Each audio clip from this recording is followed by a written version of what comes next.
Fenomena tanah bergerak yang melanda wilayah Tegal, Jawa Tengah pada 2 hingga 7 Februari 2026 memaksa ribuan warga mengungsi dan merusak ratusan bangunan. Bukan sekedar bencana hidrometeorologi biasa, pergerakan tanah ini dipicu oleh faktor geologis spesifik berupa lapisan lempung yang berperilaku layaknya pasta gigi saat jenuh air. Sebuah ancaman senyap yang merayap perlahan namun destruktif. Kepala Pelaksana Badan Penanggulangan Bencana Daerah Jawa Tengah, Bergas Catursasi, Senin 9 Februari 2026 mengungkapkan dampak kerusakan di Tegal cukup masif. Data terakhir tercatat sebanyak 596 rumah terdampak dengan 464 diantaranya dikategorikan tidak layak huni. Kondisi ini memaksa lebih dari 2.400 jiwa mengungsi. Sementara pemerintah daerah telah menaikkan status menjadi tanggap darurat sejak hari pertama kejadian. Untuk penanganan Tegal itu tentunya kita sejak hari pertama bersama pemerintah Kabupaten Tegal sudah menaikkan status tanggap darurat. Kemudian data terakhir berapa rumah Pak yang 596 dengan 2.400 sekian pengungsian, dan tentunya yang kategori rumah yang tidak layak untuk ditempati ada sekitar 464 ya. Nah, solusinya rencananya yang paling memungkinkan adalah dilakukan relokasi. Di mana relokasi ini juga sedang dilakukan identifikasi lokasi relokasinya ya. Berbeda dengan tanah longsor yang terjadi seketika dengan kecepatan tinggi, fenomena di Tegal ini dikategorikan sebagai rayapan tanah. Terkait hal ini, Guru Besar Teknik Geologi dan Lingkungan UGM, Dwi Korita Karnawati menjelaskan fenomena semacam ini terjadi pada lereng yang landai dengan kemiringan sekitar 10 derajat atau mendekati datar.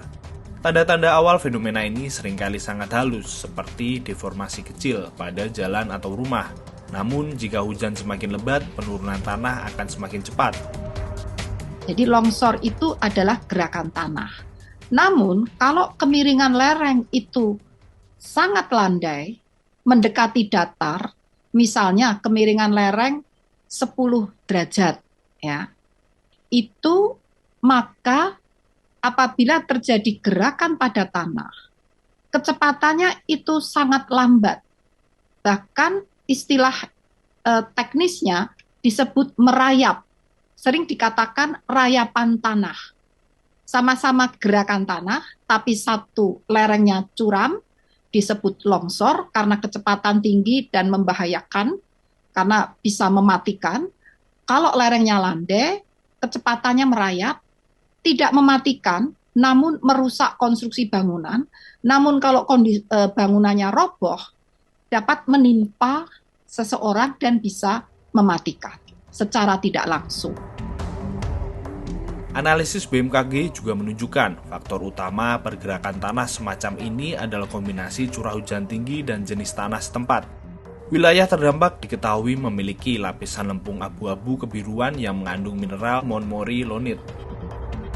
Dibayangkan kalau di atasnya rumah, maka rumah kita bertumpu di atas pasta gigi, itu kan berarti sangat terjadi deformasi, perubahan bentuk dari lantai rumah itu dipaksa, ada yang turun, ada yang mau bertahan tidak turun, akhirnya retak. Jadi penyebabnya adalah lempung abu-abu kebiruan yang mengandung montmorillonite, itu banyak dijumpai di Jawa. Tidak hanya di Tegal, itu di Karanganyar, di Banjarnegara, di Purworejo, di Kebumen. Di Banjarnegara sudah di mana Majenang, ya, dan di Jawa Barat juga banyak, itu banyak dijumpai. Jawa Timur pun ada, namun karena realita di lapangan itu kebanyakan di Jawa Barat dan Jawa Tengah. Upaya mitigasi seperti perbaikan drainase atau rekayasa teknik seringkali tidak efektif untuk jangka panjang. Pada jenis tanah dengan kandungan montmorillonite tinggi, upaya tersebut hanya menghentikan pergerakan sesaat, namun tanah akan kembali bergerak di kemudian hari. Relokasi kini menjadi pilihan utama pemerintah, khususnya untuk warga yang rumahnya dikategorikan tidak layak huni. Saat ini proses identifikasi lokasi lahan relokasi sedang dilakukan bersama pemerintah Kabupaten Tegal.